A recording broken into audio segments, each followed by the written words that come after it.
the heat of loneliness, I cry out, like gold being purified. Miss the flames, I am shaped. The ashes of the past, I will leave behind. Olá, como vocês estão? Vamos lá para mais um dia do devocional do filme A Forja. E hoje nós estamos no dia 2 da semana 3. Olha só, lá em 1 Tessalonicenses, no capítulo 2, do 1 ao 8, você vai ver Paulo dizendo a conduta, contando da conduta dele e dos seus cooperadores lá em Tessalônica, né? Tudo que eles passaram, como eles permaneceram em Cristo, acreditando na verdade, né? Mesmo diante de perseguição. Eu vou ler só o verso 2 para você entender, depois se você quiser dar uma pausa nesse vídeo, leia lá 1 Tessalonicenses capítulo 2, verso 1 ao 8, e aí você volta aqui. No verso 2 diz assim: mas apesar de maltratados e ultrajados em Filipos, como é do nosso conhecimento, tivemos ousadia e confiança em nosso Deus para vos anunciar o Evangelho de Deus em meio a muita luta. Então eles estavam evangelizando ali naquela região, né? E eles eram muito perseguidos, né? Ele continua falando que mesmo assim eles não se renderam à bajulação, eles não usaram de bajulação com ninguém, eles sempre pregavam o quê? A verdade. Então eu te pergunto, o que Paulo falou ali, que ele compartilhou com os cristãos em Tessalônica? Ele, na verdade, ele doou sua própria vida, né? Em tempo, em perigo, em risco, em tudo, para poder evangelizar. Nós podemos ver também lá em Atos 17, no capítulo 17 de Atos, do verso 1 ao 9, depois você lê lá tudo também. Nós podemos ver ali que quando eles chegaram, né, em Tessalônica, e eles começaram a pregar. E Paulo ficou lá por 3 sábados, mas eles foram perseguidos, né? Aí eles tiveram que se esconder.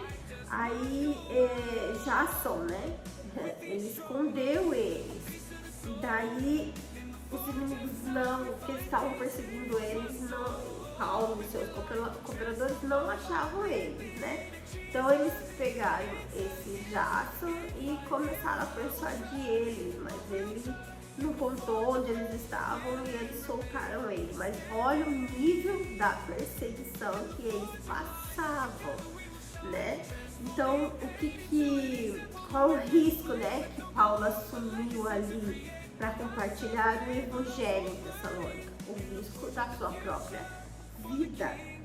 Então, quando nós vamos discipular, nós corremos um risco ainda, né?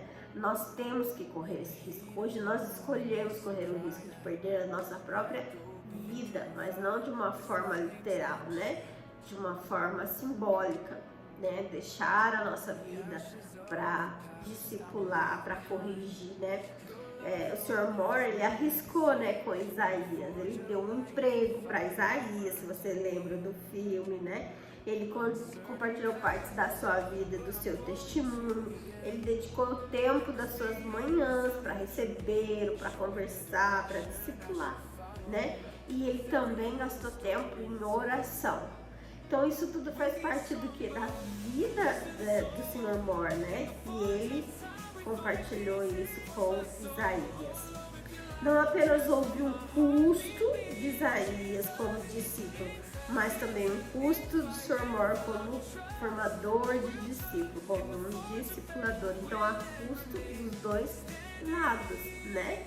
Custo de tempo, custo de dedicação, da parte do discipulado, custo de se dedicar, se esforçar, aprender, não é verdade? Então, na primeira semana, você que foi convidado a identificar um possível senhor mor na sua vida, você lembra? E essa pessoa, ela foi como um Eliseu, né? Envolvido no processo de Deus abrir os seus olhos para o Evangelho, não é verdade? Também foi como um Paulo, expressando o Evangelho de Deus, né? Oferecendo sua própria vida, assim como o Senhor amor, Isaías. Então, você foi instigado a lembrar dessa pessoa, quem foi sua primeira discipuladora, né? Considere que essas pessoas, considere que as despesas dessas pessoas, por exemplo, incorrem por causa de seu investimento em você. Tente buscar informações e faça anotações, por exemplo, de custos pessoais ou sacrifícios assumido que esse líder fez para discipular você, né? Escreva isso, né? Como seguidor de Cristo, porque esses sacrifícios valem a pena fazer em nome de outros, né? Então, assim, faça um cálculo simbólico, né? De tempo, até de valores. Essa pessoa, ela se dedicou a sair da casa dela e ir até a sua casa, né? Ela foi até um ambiente marcado por vocês. Olha o custo de tempo, custo de combustível, de locomoção, não é verdade?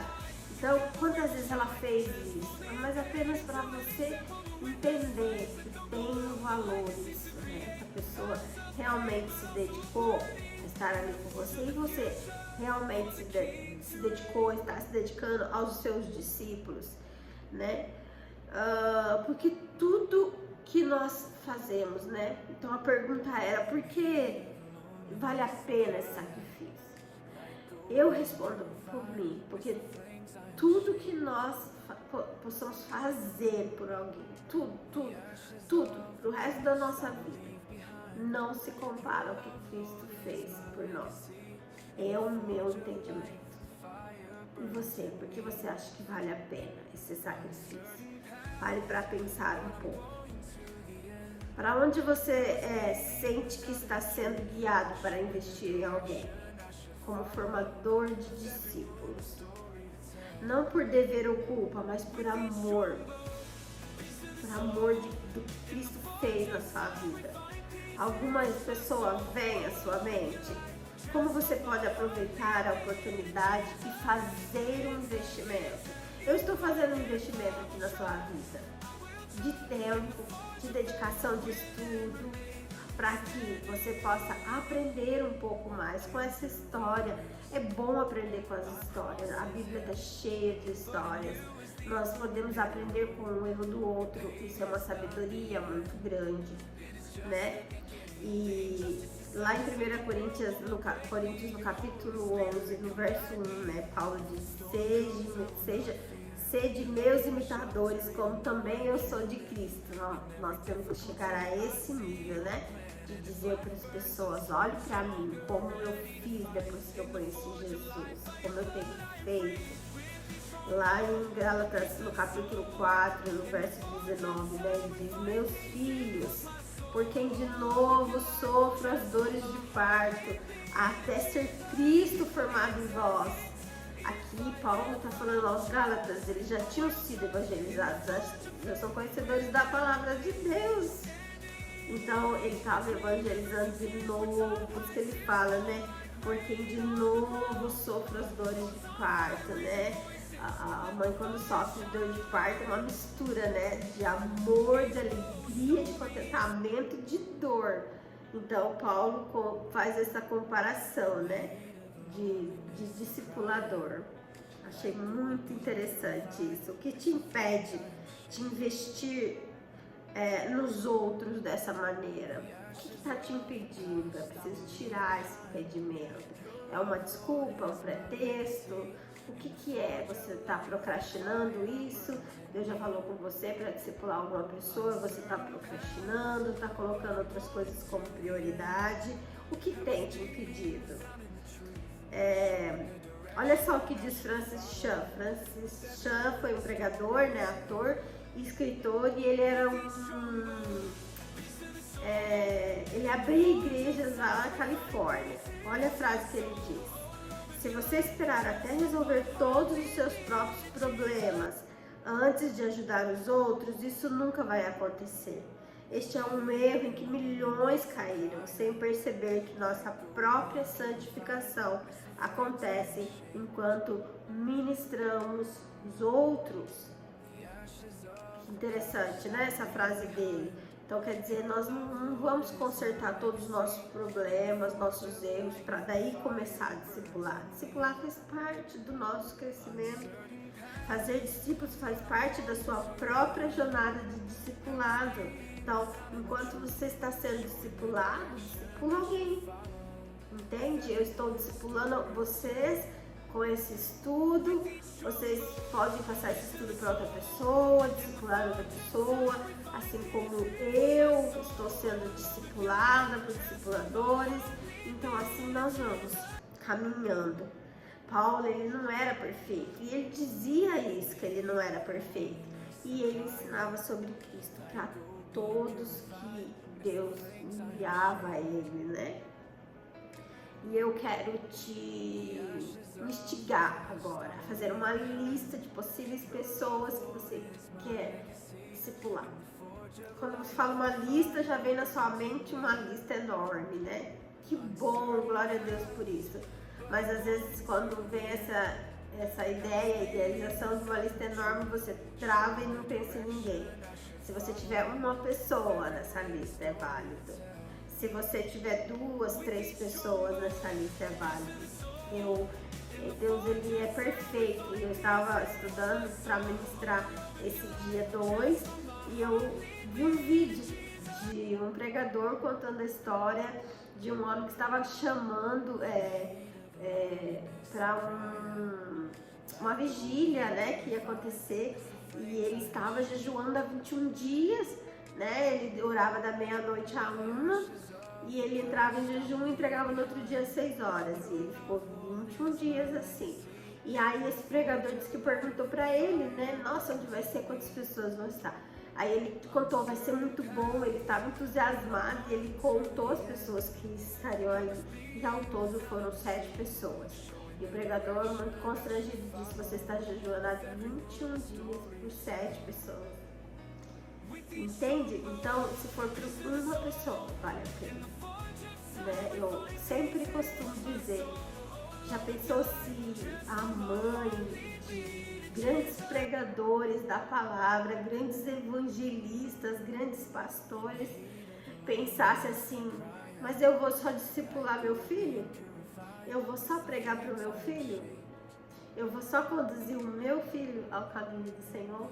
Mas você não sabe a semente que você está plantando ali, né? Às vezes uma semente, às vezes não, uma semente, né, falando de fruto, ela vira uma árvore e dá muitos frutos. Então nós precisamos pensar assim, para discipular, para pregar, não podemos pensar em multidão, porque é outra coisa que eu sempre digo, pregue para uma pessoa, como se você estivesse pregando para uma multidão, e pregue para uma multidão, como se você estivesse pregando para uma pessoa. Amém? Fica com Deus, um beijo grande no seu coração e até o dia 3 dessa semana.